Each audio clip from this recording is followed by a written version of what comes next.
لیس علیکم جناح، نہیں ہے تم پر جناح کوئی گناہ. جناح پیچھے آپ پڑھ چکے.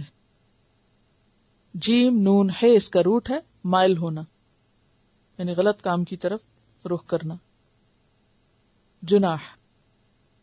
ان یہ کہ تبتغوا تم تلاش کرو، بے غین یہ اس کا روٹ ہے بغی، پیچھے گزرا کیا غیر باغن. ان تبتغوا یہ کہ تم تلاش کرو، فضلاً فضل، اور فضل سے مراد یہاں کیا چیز ہے؟ رزق. من ربکم اپنے رب کی طرف سے، اپنے رب کی طرف سے فضل تلاش کرو، یعنی حج کے دوران مراد یہ ہے. فَإِذَا پھر جب افضتم فے یا ضاد فید فیضان بھی اسی سے. فیضان کا لفظ سنا ہوگا نا، فیضان، فیضان مدینہ یا فیضان یا فیض پہنچایا، ٹھیک ہے. فیض پہنچانے کی بات سنیے کبھی؟ فیض کس کو کہتے ہیں؟ فائدہ پہنچانا. بیسیکلی فیضان الماء کہتے ہیں پانی کا زور سے بہنا. فیض کا لفظ اصل میں کس کے لیے استعمال ہوتا ہے؟ پانی کے ریلے کے لیے. پانی کا ریلا کیا ہوتا ہے؟ جس سیلاب کی طرح اور بہت سا پانی اکٹھا جب لوٹتا ہے. اب یہ لفظ میں اس لیے آپ کو اس سے ملا کے بتا رہی ہوں تاکہ آپ بات کو سمجھ سکیں. جب کوئی انسانوں کی جماعت یا ہجوم جو ہے وہ کہیں سے اکٹھا نکلتا ہے تو اس کو کیا کہتے ہیں؟ افضتم. جس نے حج کیا ہوگا اس کو معلوم ہوگا کہ عرفات سے لوگ کیسے نکلتے ہیں، جیسے پانی کا ریلا نکل رہا ہے، ٹھیک ہے. اس کے لیے یہ لفظ استعمال کے. رجا تم نہیں کہا جب لوٹو تم، کیا کہا؟ افضتم، کٹھے نکلو تم وہاں سے، یک بارگی نکلو، گروہ در گروہ نکلو، یہ مانا ہے. جب لوٹو تم، اب آپ دیکھیے میں اگر اردو میں ترجمہ کروں جب لوٹو تم عرفات سے، وہ بات سمجھ آتی؟ خالی لوٹو سے وہ بات ہی نہیں بنتی. الفاظ کی سلیکشن جو ہے قرآن کی وہ زبردست ہے. جب لوٹو تم من عرفات، عرفات سے. عرفات کیا ہے؟ عرفات مکہ سے 22 کلومیٹر دور ایک علاقے کا نام ہے. یہ حدود حرم سے باہر ہے، 22 کلومیٹرز، جہاں پر حج کا رکن اعظم ادا ہوتا ہے، جس کے بارے میں نبی صلی اللہ علیہ وسلم نے فرمایا الحج عرفہ. تو عرفات ایک میدان ہے، ایک علاقہ ہے جو مکہ سے 22 کلومیٹر دور ہے، جہاں 9 تاریخ کو زوال آفتاب کے بعد، زوال کا کیا معنی ہوتا ہے؟ جب سورج ڈھلتا ہے. زوال آفتاب کے بعد وقوف یعنی کھڑے ہونے کا نام حج ہے. اگر کوئی یہاں نہ جائے تو اس کا حج نہیں ہوتا. تو عرفات کو عرفات کیوں کہا جاتا ہے؟ عرفات کا لفظ ہے نا عین ریفے سے. عرفہ کا معنی ہوتا ہے پہچاننا، تعارف حاصل کرنا. تو وہاں انسان کو پہچان ہوتی ہے. کس کی؟ اللہ تعالی کی بھی ہوتی ہے، اپنی بھی ہوتی ہے. دیکھیے ہم اپنے اپنے گھروں میں بڑی چیز ہے، بڑی چیز ہے نا، ہماری اپنی ایک ٹیریٹری ہے اور ہم اس کے مالک ہیں اور ہماری بڑی اہمیت ہے. جب آپ اس ہجوم میں جاتے ہیں آپ کا مقام کیا ہوتا ہے؟ فقیر ہو جاتے ہیں نا. امیر غریب سب فقیر، حاکم مملوک، حاکم محکوم سب ایک. تو وہاں انسان کو اپنی اصل حیثیت نظر آتی کہ میں ہوں کیا. یعنی جب آپ تھوڑے لوگوں میں ہوتے ہیں نا تو آپ بڑے نمایاں ہوتے ہیں، اور جب آپ اتنے ریلے میں ہوتے ہیں تو اپنی پہچان بھی ہوتی، پھر لوگوں کی پہچان بھی ہوتی. آپ سمجھتے ہیں دنیا میں آپ ہی رہتے ہیں، جب آپ وہاں جاتے ہیں تو آپ کو پتہ چلتا ہے کہ اللہ کی کیسی کیسی مخلوق ہے، رنگا رنگ. جتنے رنگ حج میں نظر آتے دنیا کے کسی اجتماع میں نظر نہیں آتے. کہیں بھی اتنی ورائٹی نظر نہیں آئے گی لوگوں کی جتنی وہاں. اتنی زبانیں کہیں اکٹھی نہیں بولی جائیں گی جتنی وہاں. پھر اسی طرح وہاں جا کر انسان کو اپنے گناہوں کی یاد بھی آتی ہے. گھر بار میں دنیا میں رہ کے آپ بھولے ہوئے ہوتے ہیں.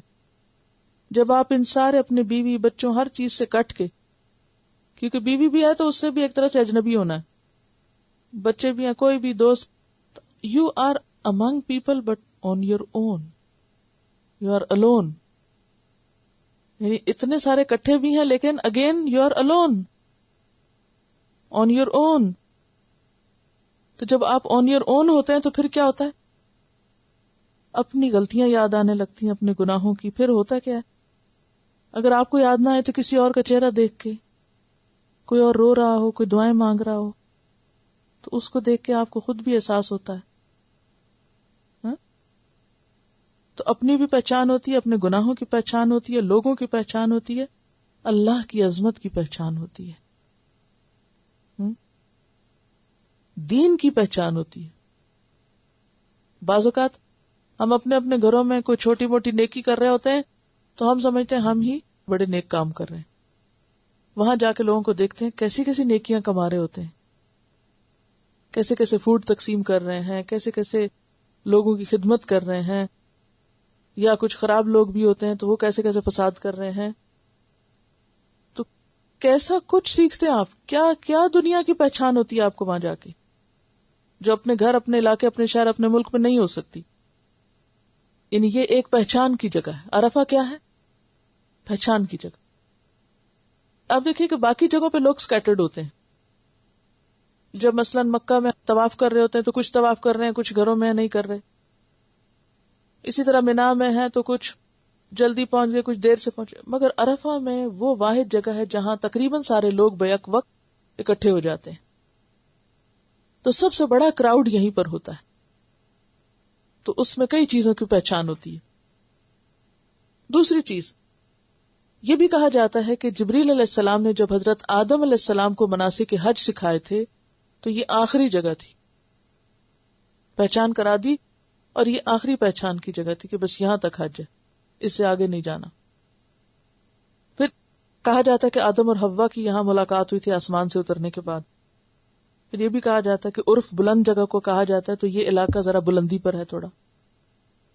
بہرحال اللہ ہی بہتر جانتا ہے کہ اصل مطلب کیا ہے، لیکن اگین یہ ایک جگہ کا نام ہے. تو جب تم عرفات سے لوٹو، یعنی عرفات تک جا کے واپس آؤ، فاذکروا اللہ، تو ذکر کرو اللہ کا، زبان سے بھی، دل سے بھی اور عمل سے بھی. کہاں پر؟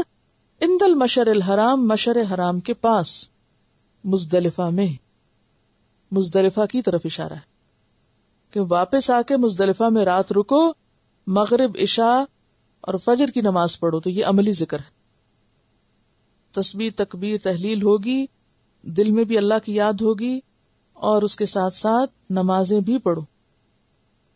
کیونکہ انسان سارا دن عرفات میں دھوپ میں ایک طرح سے حاضری دے کے تھک چکا ہوتا ہے، تو ہو سکتا ہے کہ کوئی آ کے سو جائے. تو نہیں، یہاں پر نمازیں پڑھتے ہیں، اور پھر عرفات میں مغرب پڑھنے کی بجائے یہاں آ کے پڑھتے ہیں. تو یہ اللہ کا عملی ذکر ہے نماز کی شکل میں. اور مشعر الحرام کیا ہے؟ مشعر الحرام ایک پہاڑی کا نام ہے یا پہاڑ کا نام ہے جو مناسک ادا کرنے کے لیے ایک نشان ہے. روٹ کیا ہے اس کا؟ شین این رے. اور شعیرہ کہتے ہیں کس کو؟ نشانی کو. اور شاعر پیچھے آپ پڑھ چکے ہیں نا، نشانیاں. تو مشعر ایک طرح سے نشانی ہے. الحرام کیوں اس کو کہا گیا؟ کیونکہ یہ حرم کے اندر ہے. عرفات کہاں ہے؟ ہل میں ہے، حرم سے باہر ہے. اور مزدلفہ کہاں ہے؟ حرم کے اندر ہے. تو یہ مشعر کیا ہے؟ مشعر الحرام ایک پہاڑ ہے جس کے پاس میدان میں رات گزارنا ہوتی ہے حاجیوں کو. اس جگہ کا نام مزدلفہ، یعنی علاقے کا نام مزدلفہ ہے، اور خاص طور پر یہ پہاڑ اس کی علامت ہے کہ یہ مزدلفہ آ گیا ہے. تو یہاں واپسی پہ رکنا ضروری ہے کیونکہ قرآن کہہ رہا ہے جب پلٹو تو مشعر حرام کے پاس اللہ کا ذکر کرو. یہ نہیں کہ آپ بس گزر جاؤ. وَاذْكُرُوهُ اور ذکر کرو اس کا، کما ہداکم جیسے کہ اس نے تم کو سکھایا ہے، یعنی یہاں وہ کام کرنے جو اس نے تم کو بتائے ہیں، اور عمومی ذکر بھی کس طرح ہوگا؟ سنت کے طریقے کے مطابق، یعنی من گھڑت طریقے نہیں وہاں اختیار کریں گے، یا عام روزمرہ زندگی میں بھی۔ وَإِن كُنتُمْ اور بے شک تھے تم، ان کا ترجمہ بے شک کیوں کیا؟ آگے لام تاکید آ رہا ہے، بے شک تھے تم، من قبل ہی کب؟ اس سے پہلے، کس سے پہلے؟ حج میں آنے سے پہلے نہیں، مناسک سکھانے سے پہلے، کیونکہ حضرت ابراہیم اور اسماعیل نے کیا کہا تھا؟ ارنا مناسکنا، انہوں نے سیکھے، اس کے بعد نبی صلی اللہ علیہ وسلم نے صحابہ کو سکھایا، تو ہر دور میں لوگ جو بھی وہاں جاتے ہیں وہ مناسک سیکھ کے جاتے ہیں، اور پھر صرف مناسک نہیں بلکہ ذکر کے طریقے بھی اللہ نے سکھائے۔ تو جب ذکر کے طریقے لوگوں کو نہیں معلوم تھے دور جاہلیت میں، تو وہ کس کا ذکر کرتے تھے؟ آباء و اجداد کا ذکر کرتے تھے۔ تو پھر کس نے سکھایا؟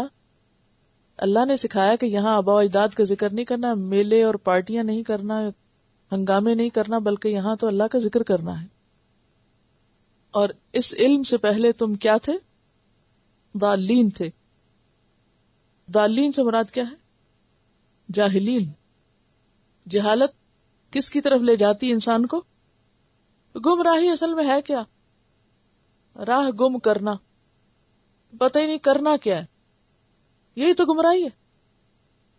اگر کوئی شخص حج پہ چل پڑتا ہے اور اس کو پتہ ہی نہیں وہاں کرنا کیا ہے، جہالت کے ساتھ چل پڑا، مناسک سیکھے بغیر، تو وہ کیا کر رہا ہے؟ بھٹکتا رہتا ہے نا۔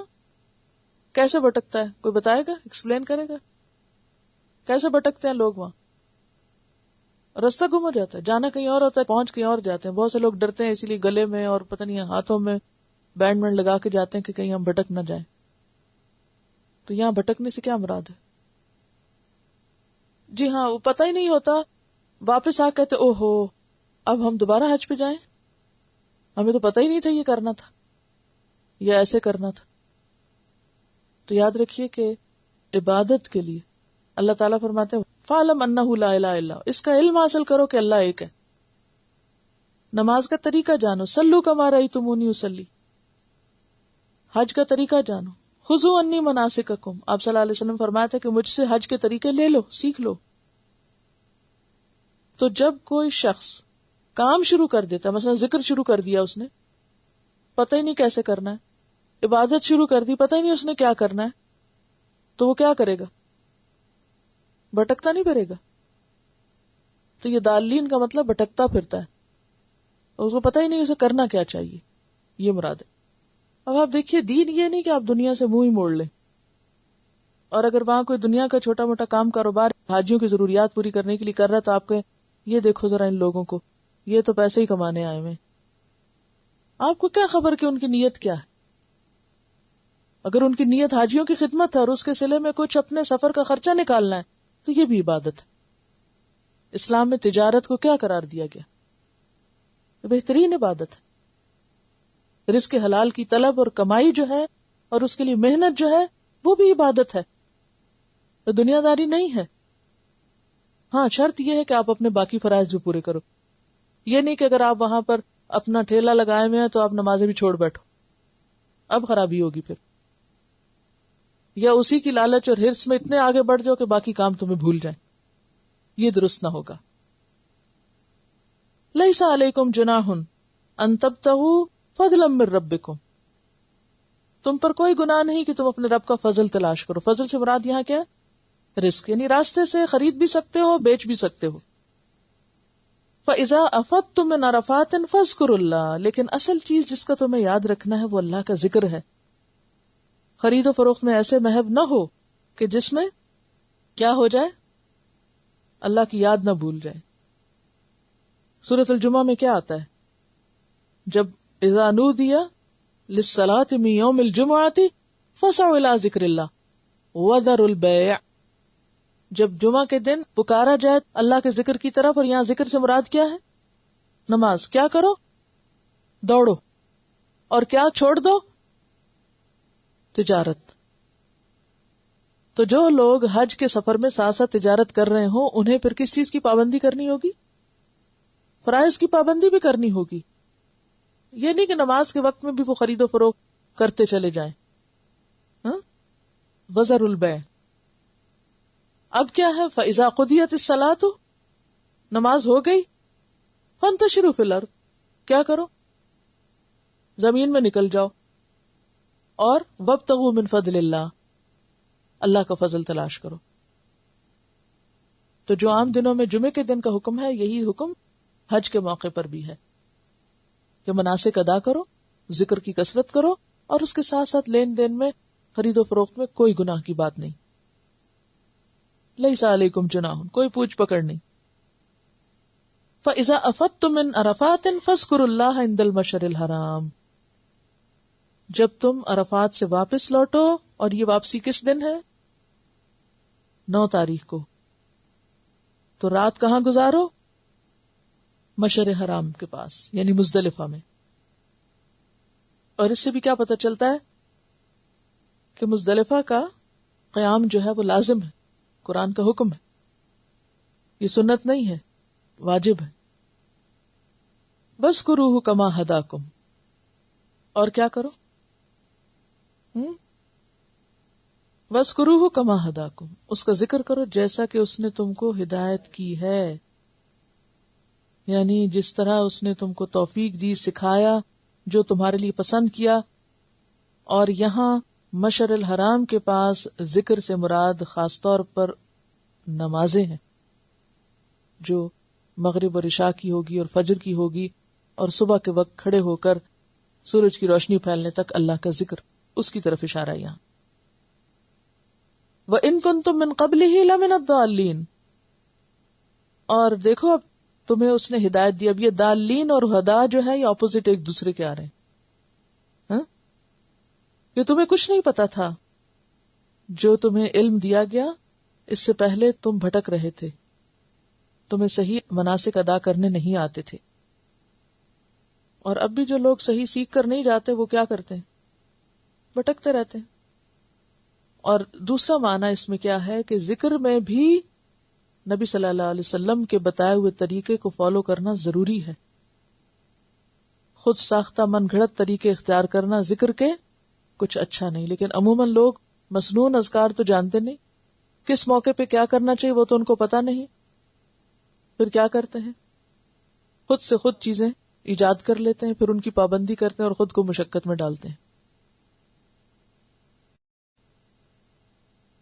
ثم افیدو، پھر تم پلٹو، جا کے واپس آؤ.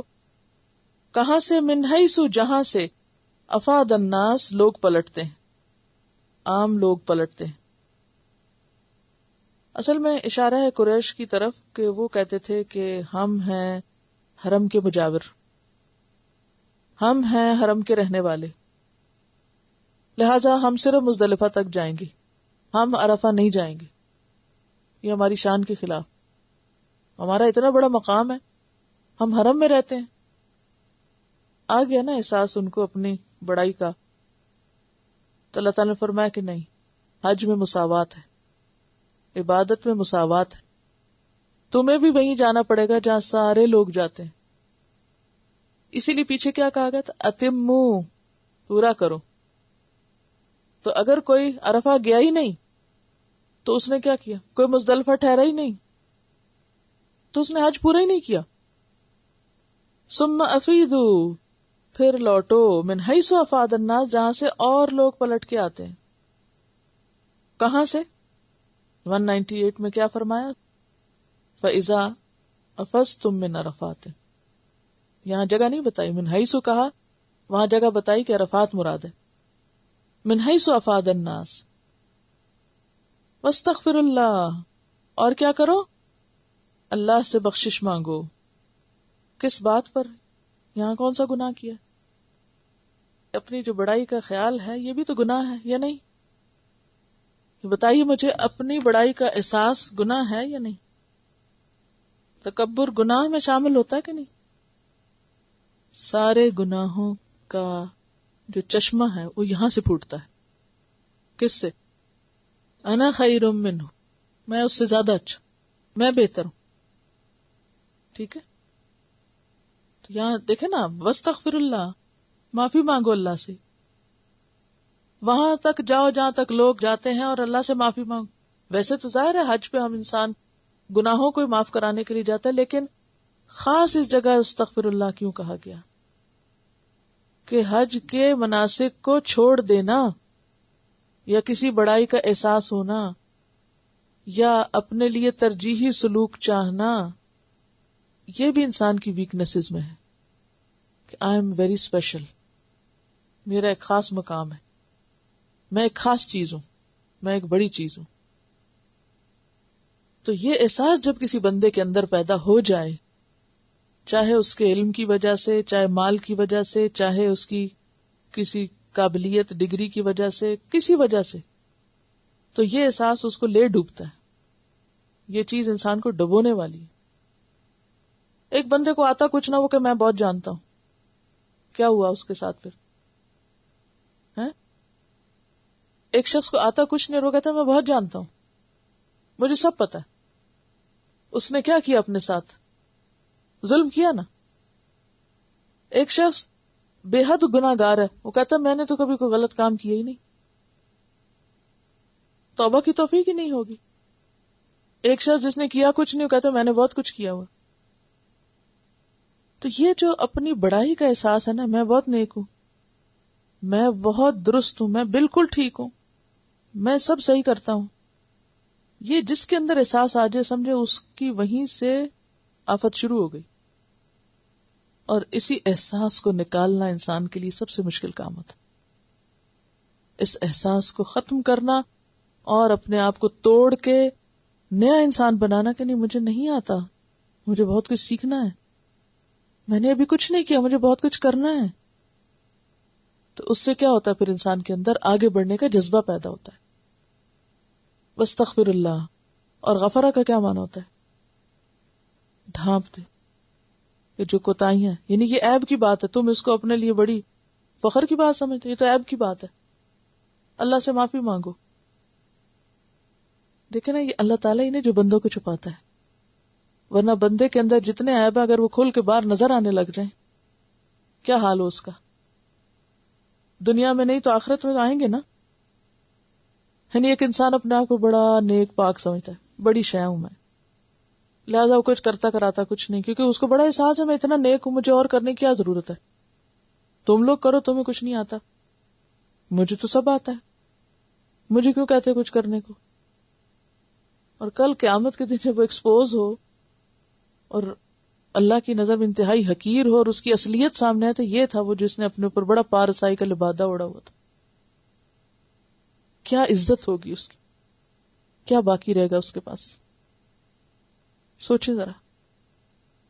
تو ایسے میں استغفار ایک تو گناہوں کا ڈھانکا جانا بھی ہے، غلطیوں کا چھپایا جانا بھی ہے، اور دوسرے ایڈمٹ کرنا. یعنی استغفار صرف اتنی چیز نہیں ہے کہ انسان کی غلطیاں چھپ جائیں. اعتراف جب انسان کرتا ہے تو دراصل وہ اس کو توفیق نصیب ہوتی ہے کس چیز کی؟ نیکیوں میں آگے بڑھنے کی، اوپر جانے کی. ان اللہ غفور الرحیم، بے شک اللہ غفور الرحیم ہے. پھر ہے حج میں مساوات، سب وہیں جا کے واپس آؤ جہاں سے لوگ آتے ہیں، یعنی کسی کو بھی اس میں کوئی بھی چھٹی نہیں، سب کو یہ کام کرنا ضروری، فریضہ ہے. حضرت عائشہ سے روایت ہے کہ قریش اور ان کے طریقے پہ چلنے والے لوگ عرفات کی بجائے مزدلفہ میں وقوف کیا کرتے تھے. ان لوگوں کو حمص کہتے تھے، جبکہ باقی عرب عرفات کا وقوف کرتے. جب اسلام کا زمانہ آیا تو اللہ تعالیٰ نے اپنے پیغمبر کو یہ حکم دیا کہ یہ عرفات میں جائیں، وہاں ٹھہریں، وہیں سے لوٹ کر مزدلفہ آئیں. ثم افیدوا من حیث افاض الناس سے یہی مراد ہے. یہ بخاری کتاب التفسیر میں آتا ہے. یعنی اس آیت کی تفسیر حضرت عائشہ کی اس روایت سے ہوتی ہے. اور واستغفر اللہ، اللہ سے بخشش مانگو، جو اب تک تم خلاف ورزی کرتے رہے ہو سنت ابراہیمی کی اور اپنے آپ کو بڑی چیز سمجھتے رہے ہو، اس پر تم اللہ سے معافی مانگو. ان اللہ غفور الرحیم، بے شک اللہ غفور الرحیم ہے، سارے گناہ معاف کر دیتا ہے.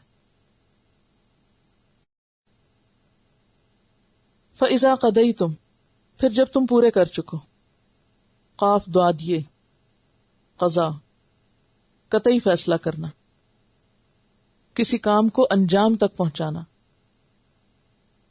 جب تم کسی کام کو انجام تک پہنچا چکو، کون سا کام یہاں مراد ہے؟ مناسککم، اپنے مناسک کا، مناسک منسک کی جمع ہے، اور منسک سے مراد یہاں کیا ہے؟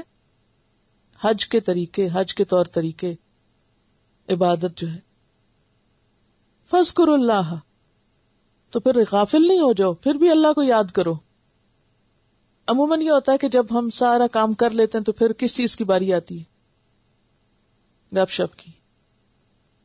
مثلاً آپ نے کسی کو کھانے پہ بلایا، آپ نے کھانا کھلایا، سب برتن لگائے، اٹھائے، کیا، پھر کیا کرتے ہیں؟ فارغ ہو کے کیا کرتے ہیں؟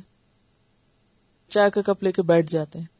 اب دور شروع ہو رہا ہے گفتگو کا، اور دین کیا کہتا ہے؟ کھانا کھا چکے تو اٹھ جاؤ، سورۃ الاحزاب میں آتا ہے. لیکن ہم اس وقت فارغ ہو کے بات چیت شروع کرتے ہیں. اسی طرح کوئی بھی جب کام ایک پورا ہو جاتا ہے نا، تو عموماً کیا ہوتا ہے؟ پھر انسان آرام سے بیٹھ کے باتیں کرے. اچھا، یہاں بھی کیا ہے؟ حج کے مناسک سے فارغ ہو تو انسان کہتا ہے چلو حج ادا ہوا، اب میں فارغ ہوا، اب میں کیا کروں؟ گپ شپ، کیونکہ اتنے سارے لوگ اکٹھے ہوتے ہیں وہاں. تو عموماً اہل عرب کیا کرتے تھے؟ اکٹھے ہوتے تھے، میلہ ٹھیلا کرتے اور اپنے آباء و اجداد کے قصے شروع کر دیتے. پدرم سلطان بود، یہ محاورہ ہے فارسی کا. اس کا کیا مطلب ہے؟ میرا باپ سلطان تھا، یعنی بادشاہ تھا، اس کے پاس یہ اتھارٹی تھی، اس کا یہ عہدہ تھا، اس کی یہ بڑائی تھی، فلاں جگہ کا منسٹر تھا، فلاں جگہ کا جج تھا، قاضی تھا، فلاں تھا، فلاں تھا. اس گفتگو کا مقصد کیا ہوتا ہے؟ اپنی بڑائی کا اظہار کرنا. انڈائریکٹلی انسان دراصل کیا کر رہا ہوتا ہے؟ ایسی باتیں کر کے اپنی بڑائی کا سکہ جما رہا ہوتا ہے کہ مجھے کم نہ سمجھنا.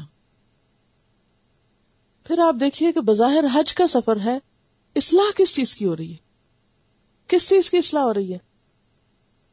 نفس کی اصلاح ہو رہی ہے، تقویٰ لایا جا رہا ہے، بڑائی کی نفی کی جا رہی ہے کہ اپنے آپ کو بڑا مت سمجھو. وہی کانسیپٹ ہے یہاں بھی جو پچھلی آیت میں، اللہ کی بڑائی بیان کرو. اسی لیے ان دنوں میں کیا کرنے کا حکم ہے؟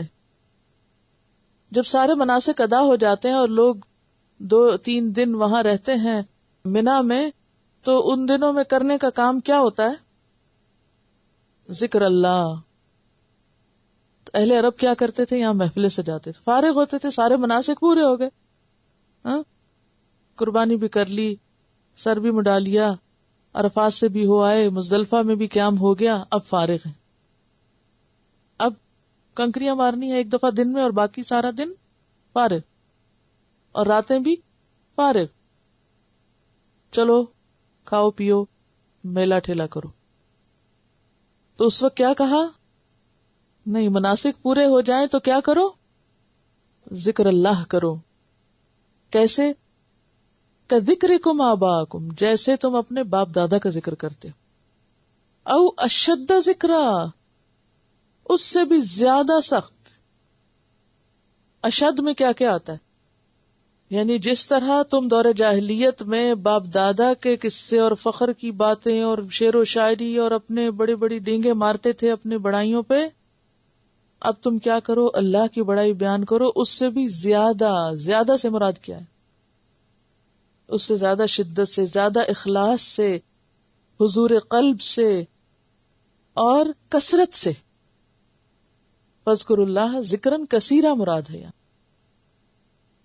فمن الناس، تو لوگوں میں سے بعض، من یقول، جو کہتے ہیں، ربنا آتنا فی الدنیا، اللہ ہمیں دنیا میں ہی سب کچھ دے دے.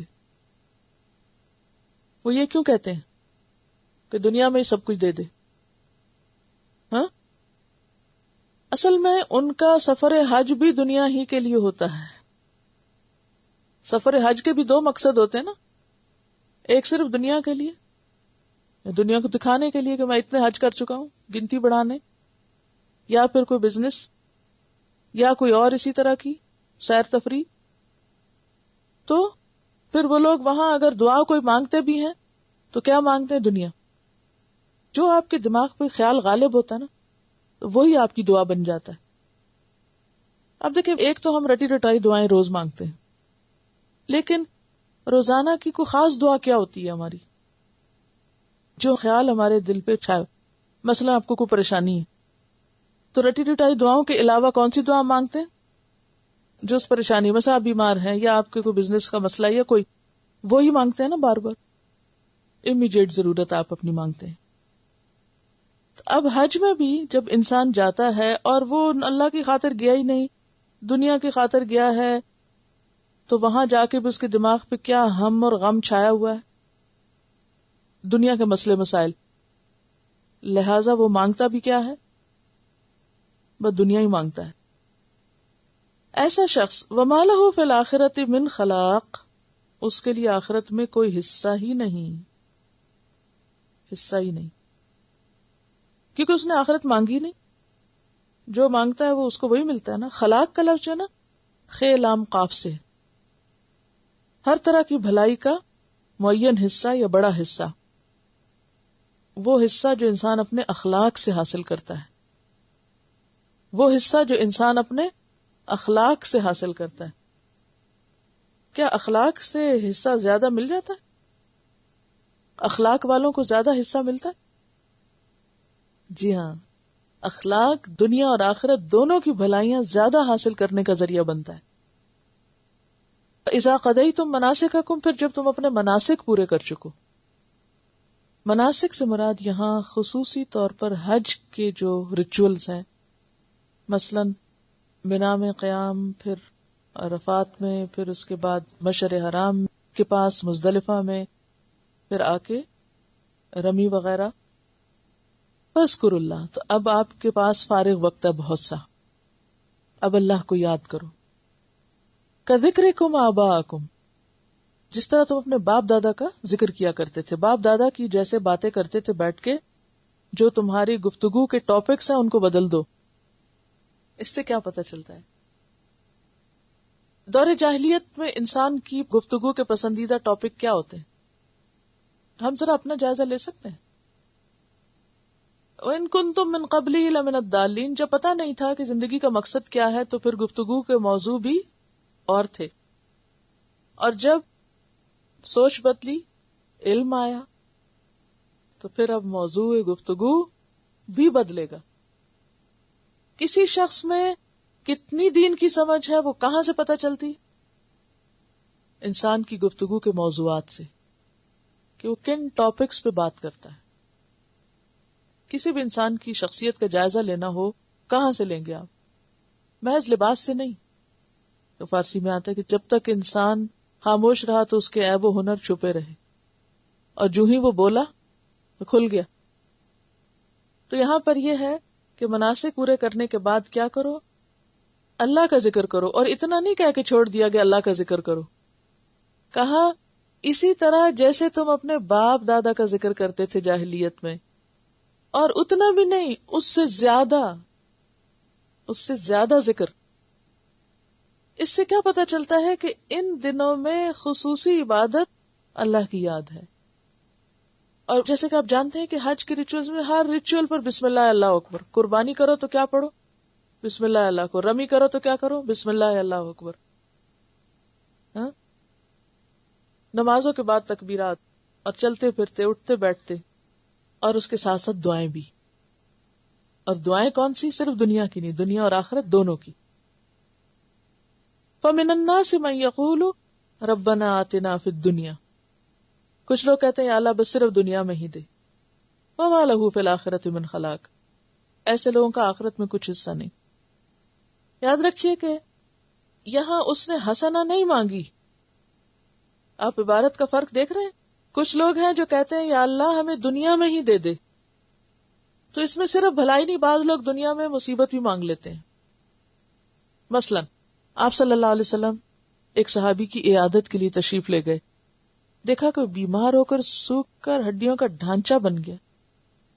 آپ نے فرمایا تم کوئی دعا بھی اللہ سے مانگا کرتے تھے؟ یعنی یہ تمہارا حال کیوں ہے؟ کوئی دعا تو نہیں تم خاص مانگتے تھے؟ اس نے کہا جی ہاں، میری یہ دعا تھی کہ خدایا جو عذاب تو مجھے آخرت میں دینا چاہتا ہے دنیا میں ہی دے دے. آپ نے فرمایا سبحان اللہ، کسی میں اس کے عذاب کی برداشت کہاں، نہ دنیا کے عذاب کی اور نہ آخرت کے عذاب کی. تو نے یہ دعا کیوں نہ پڑھی، ربنا آتنا فی الدنیا حسنۃ وفی الآخرۃ حسنۃ وقنا عذاب النار. تو کوئی یہ نہ کہ اللہ بس جو تو نے پکڑنا یہاں پکڑ لے، نعوذ باللہ، کوئی بھی پکڑ کی برداشت نہیں رکھتا. بہترین دعا کیا ہے؟ عافیت کی دعا کہ یا اللہ ہم قصوروار ہیں لیکن تو ہمیں محفوظ رکھنا، ہم میں آزمائشوں کی طاقت نہیں. چنانچہ اس بیمار نے اس دعا، یہ غور سے سنیے جملہ، چنانچہ اس بیمار نے اس دعا کو پڑھنا شروع کیا اور اللہ تعالیٰ نے اسے شفا عطا کر دی. یہاں پر آپ دیکھیے ساری عبارت پر اگر بیک وقت نظر ڈالیں تو سب سے زیادہ جس چیز کا یہاں تذکرہ ہے وہ کیا ہے؟ ذکر، اور پھر تقوی. ذکر اور تقوی، اللہ کی یاد، یہی بندہ مومن کی پہچان ہے کہ ایک طرف وہ اللہ کو یاد کرتا ہے اور دوسری طرف اللہ سے ڈرتا ہے. اب آپ دیکھیے کہ چونکہ قرآن کی مجلس میں دعا بھی قبول ہوتی ہے انشاءاللہ، تو آپ اپنے لیے ربنا آتنا اچھے سے مانگیے، اچھے سے سوچ کے مانگیے. اور خاص طور پر جو میں نے آپ کو بتایا کہ دنیا کی حسنات میں کیا کیا ہے اور آخرت کی حسنات میں کیا کیا، تو اس شعور کو سامنے رکھ کے سوچ کے کہ کیا مانگ رہے ہیں، محض لفظ نہیں بولنا بلکہ اس کے معنی اور روح کو سامنے رکھ کے اپنے لیے بھلائی مانگے. تو اللہ تعالیٰ ہم سب کو دنیا اور آخرت کی بھلائیاں نصیب فرمائے.